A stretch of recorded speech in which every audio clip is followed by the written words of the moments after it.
Hi everybody, how's it going? I'm Jack Devine. Welcome back to another episode of Jacksnax. Today on the channel we're going to snack on the topic of arpeggios, and this is for beginners, okay? So if you're a beginner, stick around. There's something good for you here.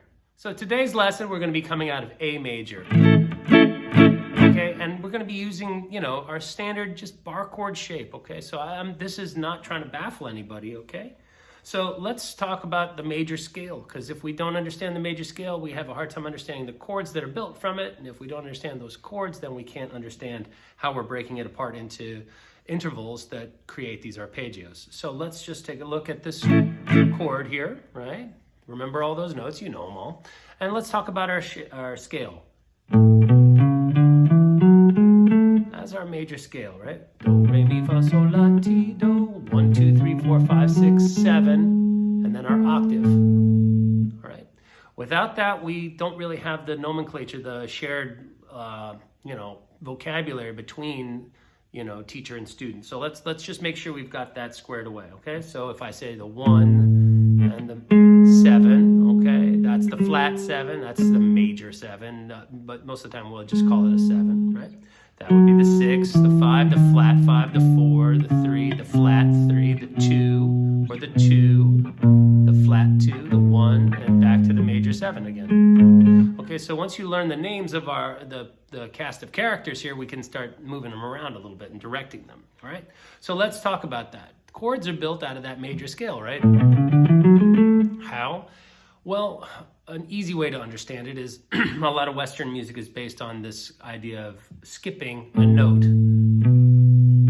So we skip the 2 and just go 1, 3, skip 4 and add 5. Now we end up with 1, 3, 5. That's a major triad. 3 notes triad. If we want to make it a minor triad, we would flatten our third.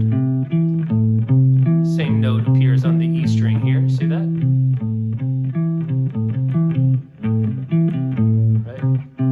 Anyway, if we keep taking that system further and further and further up, we keep finding new notes that are part of, potentially greater and greater complex chords, right? So if we take it one step further, we can get the 1, skip 2, go to 3, skip 4, go to 5, skip 6, and go to our major 7, and we end up with that sound. Okay? I just arpeggiated an A major 7. Okay, so A major with that 7 up at the top. That's all that means, okay?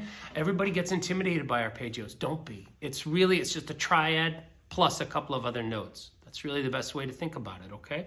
So if we want to say it's an A major 7 add 9 triad, we would say, oh, okay, the 9 is going to be if we go like this. Watch. 1, skip 2, go to 3, skip 4, go to 5, skip 6, go to 7, skip 1 and go to 2. 2 and 9 are the same, right? Because we go 2 plus its octave makes it a 9. That's one of the things that was also tricky for me when I was learning guitar. Everybody's talking about 9s and 13ths and 11ths. Those are just fancy ways for saying the 2nd up an octave, the 4th up an octave, and the 6th up an octave, okay? And therefore, flat 13 would be the flattened 6th up an octave, okay? So don't get intimidated by all that nomenclature. It's just a bunch of stuff, that helps us to kind of pinpoint what note we're actually talking about, okay? So that's our major scale. Here's our triad, or minor, all right? And then we form, that's a major 7 add 9 triad. Right?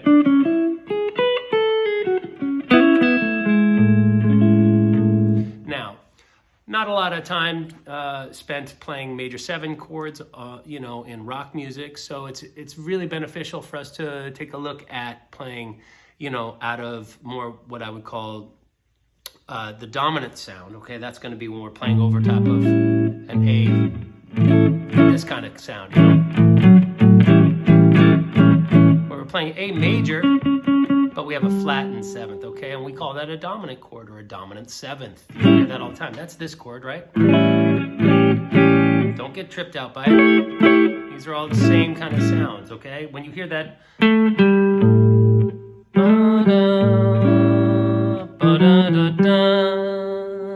you do that, and many more at the the end of the happy birthday, you're coming up to it, right? You're coming up to the flat 7. So let's look at arpeggios, okay, on these inner strings, okay? So we're not always wanting to start arpeggios from the 1. That kind of sounds lame, okay? So always going is not really that hip, okay? Sometimes we want to start from other notes. But if we look at the notes that are in the chord, right? There are 4 notes in an A7 chord. There's an A, that's our 1. There's a 3. There's our 5. We skip 7 and go to flat 7. 1, 3, 5, flat 7. So consequently, I want to show you the 4 shapes for those 4 notes. So we're going to have one shape that starts on A, one that starts on C sharp, one that starts on E, and one that starts on G. All right? So that's really the crux of this lesson. So let's take a look at our A chord. Let's make it an A7. I'm a thumb over guy, but you could do it like this too. That's our G, okay? And we're going to start our arpeggio off of that. And we're going to use a system that I really want to encourage you to check out. It's where we can utilize a couple of elements of directional picking to ease the pain of, the right hand. So you can do this with alternate picking, it's fine. I may or may not be doing it depending, okay? But what I'm gonna show you is my approach towards playing on the D, G, and B strings, okay, up the neck arpeggios. And hopefully what these shapes will do is open up the doorway for you to see how these things work, okay? So look, here's our A chord. That's the root, that's A. That's the 3rd, right? Always thinking in octaves is really helpful at first, right? Once you see this, then that, then that, then that, then that, then this. Sorry. Okay, and you've got to do the same thing like across the board, right? When you learn a lick, right? If you learn, you want to learn, and okay, that's the easiest way. But then there's other ones too. When you're dealing with that tricky, tuning anomaly between the G and the B string. But that's maybe another lesson. All right, let's take a look at this. Okay, there's our A, 1, 3, 5, right?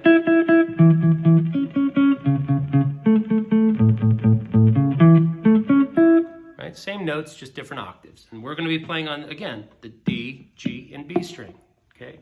If I'm going fast, you can always watch the lesson again, or in particular, go to that little gear icon down in the corner and go to playback speed, slow it down to 75%, okay?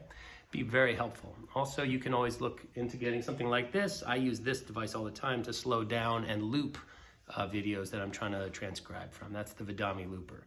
All right, anyway, good unit there. Anyway, so that's our A triad. So now we're looking to add the G note. Now we've got our 4 notes, and we've got that same note appearing here. So one of the tricks to this is this picking system I always talk about the 2-1-2. We've got 2 notes on this string, 1 note on this string, and 2 notes on that string. Okay, so 2 on the D, 1 on the G, 2 notes on the B string. And this is a nice arpeggio shape because we can also run it in time with a metronome, which you should always practice with a metronome, especially when you're starting out. Okay, to insist on being secure within your timing. Okay, 1 and 2 and 3 and 4 and 1 and 2 and 3 and 4 and. So what am I doing there? You can alternate pick it. It'll loop like that too. That's the beauty of this system, is that it works with multiple picking disciplines. Okay, that's alternate picking. This is going to be kind of a mix of using alternate, directional, and some pull-offs. Okay, so down, up, down, down, up, pull-off, up, up, down. That's what I use. That's even doing 2 hammer-ons. So there's a hammer-on and a pull-off, and then another pull-off. Okay, but that's our shape. Down, up, down, down, up, down, up, up, down. That's what I'm doing. 1 and 2 and 3 and 4 and 1 and 2 and 3 and 4 and. So we're going to look for that same shape, okay? But we're going to bring it up. You always hear people talk about diatonically. What does that mean? Don't get intimidated by that big word, all right? It's just a silly word for meaning all the notes stay consistent throughout the scale. There's no new notes that are brought in. We're just going to take it up from, so we started on the G. So now let's bring it up and start on the A, okay? So we're only going to be starting, we're going to be doing a G shape. This is our G shape, right? And it's better not to think of it as a G shape. Think about it as the shape that starts the arpeggio on the flat 7. Okay, don't forget what you're learning here, right? These are dominant 7 arpeggios. Now let's come up here to the root, and we're going to find our third here, 2, 1, 2.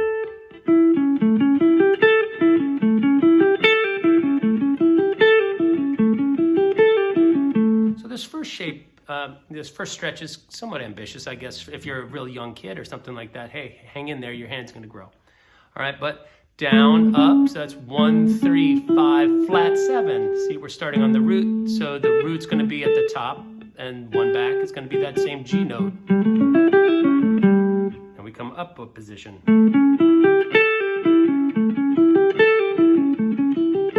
Same idea. The right hand is the exact same, okay? So you don't need to reconsider your right hand. Whatever you were doing back here, just do the same thing with the right hand.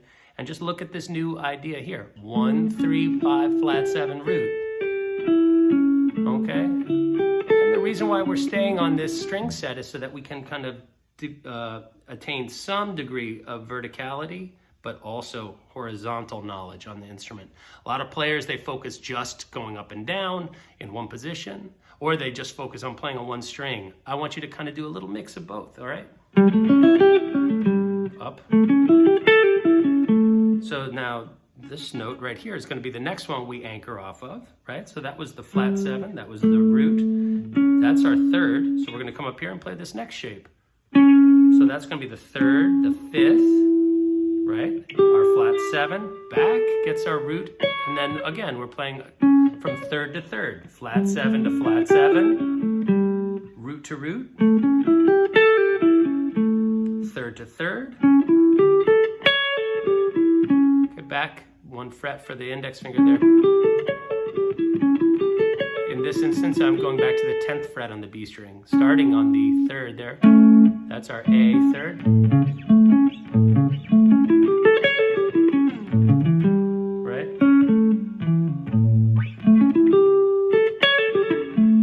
So now we've come G, flat 7, A, our root, 3rd, C sharp,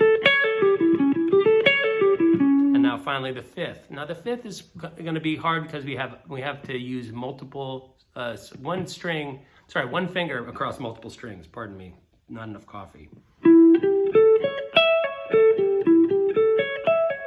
So you can bar across the whole thing, but don't. Okay, start out on your tip, then bar just for these two. So then you can do the tip and the pad and point. So point, pad, point. Like that's the pivot move that I always talk about between the root and the 3rd of our A chord. So we're going 5th, flat 7, root, 3rd, 5th, 3rd, root, flat 7.